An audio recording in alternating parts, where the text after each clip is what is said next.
La tappa del Tourmalet, gigante addomesticato dall'asfalto. Robic si impegna subito a fondo, ciondolando come un orso. Bartali invece deve... Encore trois échappés qui sont cette fois Lambrecht, Polneri et Gemignani. Mais bientôt, Robic dépassera tout le monde et se lancera seul vers le sommet du Tourmalet qu'il franchira détaché.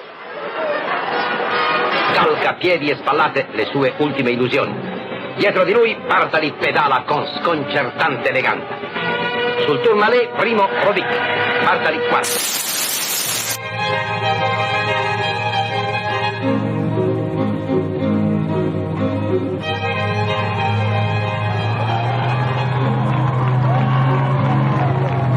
D'autres, face à copies retrouvées, trouvent les forces, la ferveur ou la hargne. C'è qualcuno invece, io, che ha premura di farsi da solo 60 km. Il gruppo però non si preoccupa. Ha Robic che resiste ancora e ha una grande guida, Bartali, che riconosce le strade delle sue più belle vittorie e conduce con gagliardia stranamente cupa. Forse potrebbe anche scappare, ma non è la prima volta in questo tour che rinuncia a un tale proposito. Bartali numéro 1, Bob Hockers et Robic à l'assaut du Tourmalet. Une surprise, au sommet du Tourmalet, c'est Pio le leader. Robic est à 2 minutes 32 secondes. Et il fonce vers Sainte-Marie de Campan. Bartali et Hockers ne sont pas loin. Jusqu'à Barège, pas de réaction notable dans le peloton.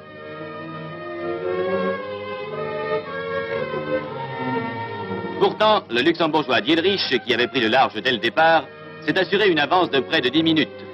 Il ne sera dépassé par Coppi et Coblet que sur les pentes de l'Aspin. Première rampe du Tourmalet.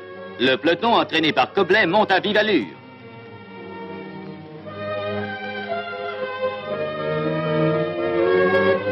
Première grande victime, Magny ne peut suivre le train.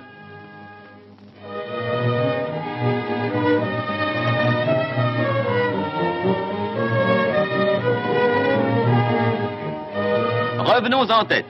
À moins de 3 km du Tourmalet, un peloton s'est détaché avec Coppi, les deux tricolores Gemignani et Lucien Lazarides et bien entendu Hugo Coblet.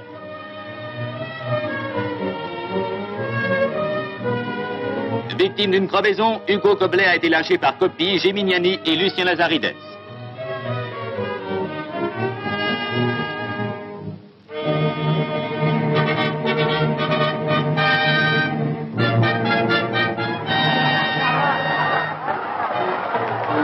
Au sommet du col du Tourmalet, 2114 mètres, Dietrich a précédé de 3 minutes 43 secondes Coppi, qui s'est détaché dans les 1500 derniers mètres et a fait lâcher prise à Gemignani puis à Lucien Lazarides.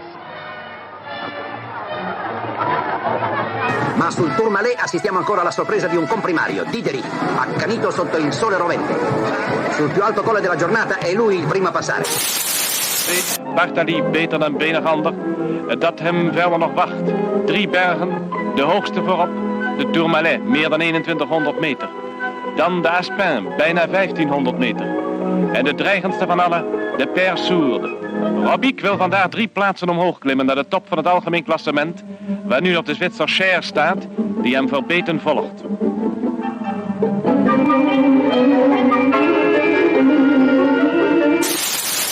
L'attaque du Tourmalet, le premier des 3 cols de cette étape.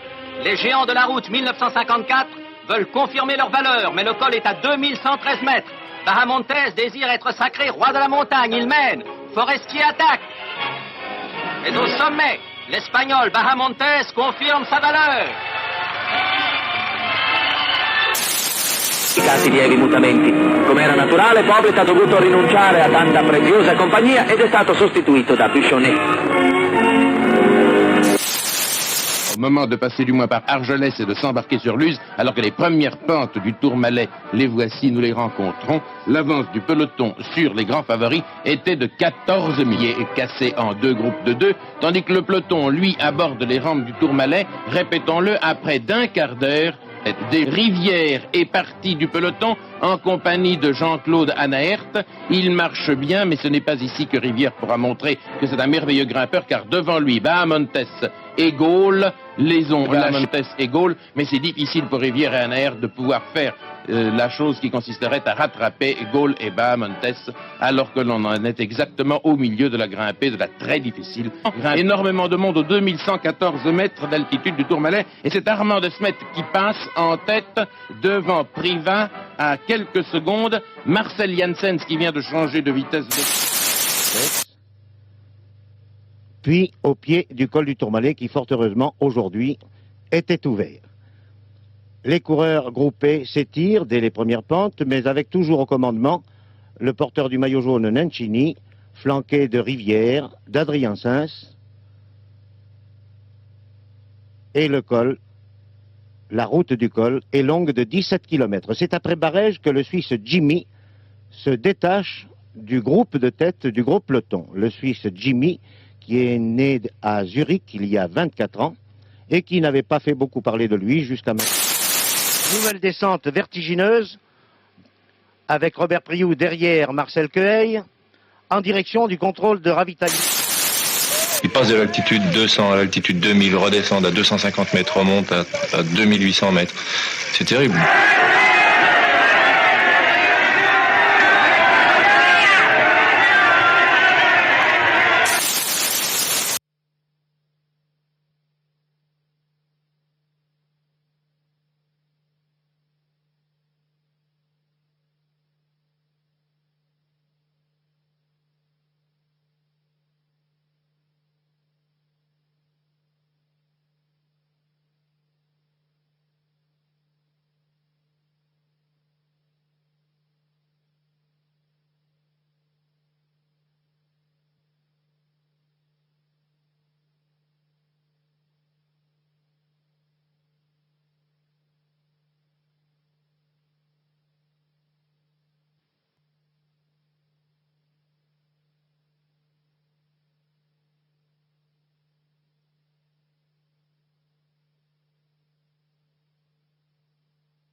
Un homme souffrait sur les pentes du Tourmalet, Joseph Bruyère, vous l'avez vu.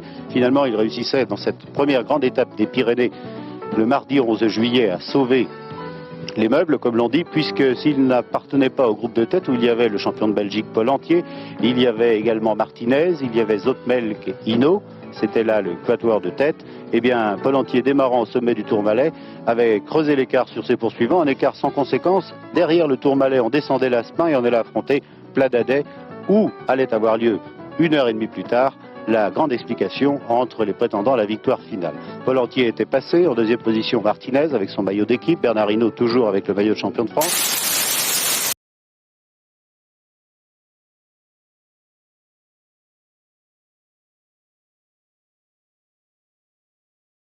Le leader des Colombiens n'est guère à la fête. C'est Flores venu conquérir la gloire en France dans un tour de l'avenir. Cette fois, ça n'est plus le même refrain. Il va être contraint de se retirer. Un abandon dramatique.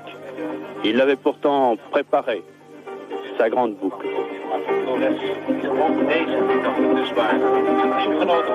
Image poignante du Tour.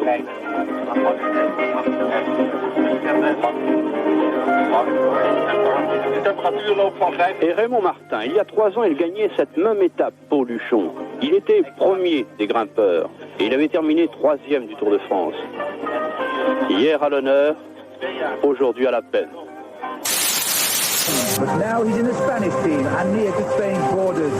He has the distinction of being the first man across the highest road in the Pyrenees. The newspapers, by the way, are not to read. They go up under the jersey to keep the chest warm on the way down. With a face that shows the pain, Eno has not succumbed to the climbers, but instead unnerved them all by riding in the front. And so on the dangerous descent, Delgado is in no hurry. Too many riders have crashed badly during the 38 times the mountain has been crossed since 1927. So he's made his point. Now he rides sensibly on, allowing the others to rejoin him for the last mountain.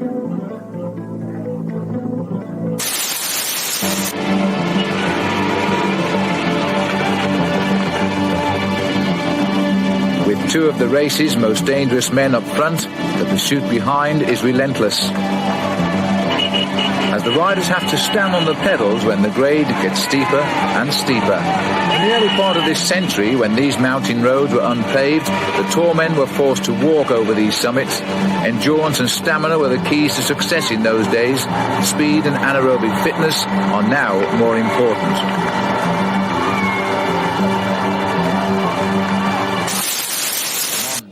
By the time they got to the Col de Tourmalet, there were a lot of faces we should see at the front who were riding at the back. It was a very, very hot day indeed, and Luc Leblanc... Tourmalet, a 50 segundos pasaba el grupo de Miguel Indurain con también Álvaro Mejía, el segundo en la clasificación general. Y una última referencia en el descenso, eso les iba a decir que Miguel Indurain estaba realizando un descenso también. Y también los de Lotus, los que han lanzado la carrera, estos segundos evidentemente para Richard Virenque, y el Kelme porque es su forma de correr habitualmente. Ahí está Cocuría, ¿no? Cerrando. Sí, y el delante me parece que es Melchor Mauri, me da la sensación de que atacado, baja muy bien Melchor y a lo mejor ha decidido jugar un poco.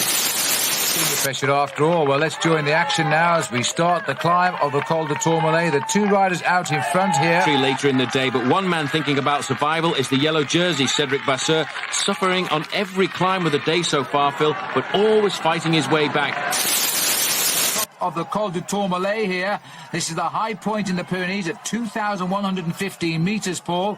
Alberto, Eli, Vasseur and Massey are still clear. Le maillot blanc accélère, suivi par le maillot jaune. Le face-à-face a débuté. Les favoris vont reprendre les 1 minute 30 de retard qu'ils avaient sur Kolobnev en à peine 1 km. L'ambiance est dantesque dans cette fin de montée. Le luxembourgeois tente d'user l'espagnol, mais le double vainqueur du Tour résiste bien. Derrière, le groupe Menchov, Sanchez, Vandenbroek est à 1 minute 15. C'est Andy Schleck qui emmène depuis le début. Contador, lui, ne passe pas et attaque à 4 km de l'arrivée. Mais Schleck résiste. Ces deux-là sont très forts et se neutralisent. Beaucoup de monde sur les dernières pentes pyrénéennes du Tour 2010 pour assister à la victoire d'Andy Schleck. Les 2 hommes ne se la disputent pas. Après Avoriaz, le maillot blanc remporte donc une 2e victoire sur la Grande Boucle 2010. Il ne se passe rien donc. À partir de maintenant, il y a notamment des barrières. On est en haut, le remblai de ce col du Tourmalet, 25. Vediamo che sono proprio un sereno Vincenzo Nibali, l'abbiamo visto durante la pubblicità anche bere nel corso della discesa. Beh, il fatto che uno beva la borraccia anziché pensare a seguire ci fa capire quanta tranquillità abbia Vincenzo Nibali e quanto abbia presente il reale pericolo di questa azione. Valverde naturalmente vuole cercare di mettere spazio, lo dicevamo, non tanto fra sé, recuperare spazio a Vincenzo Nibali che è molto lontano in classifica generale. Valverde ha dei corridori che lo insidiano da vicino.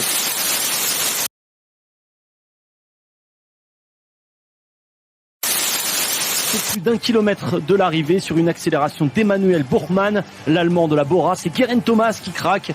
Et rapidement, ils ne sont plus que 6 à l'avant à pouvoir jouer la victoire d'étape. Outre Pinot à la Philippe, il reste Kruijswijk, Bourgmann, Bernal et Landa. Mais Pinot semble fort dans le final. It's to the top of the Tourmalet, and this is one small step forward for Thibaut Pinot, but a huge leap for the yellow jersey, as Alaphilippe, again, is not just a...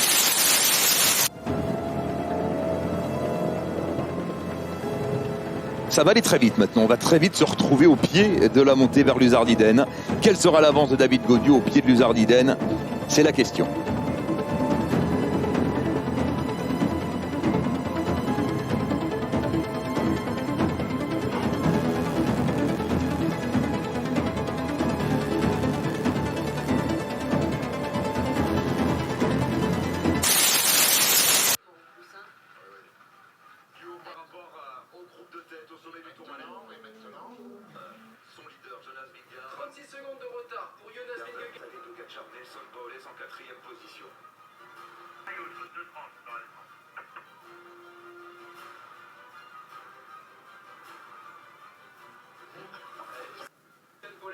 On va atteindre des vitesses supérieures à 100 km/h.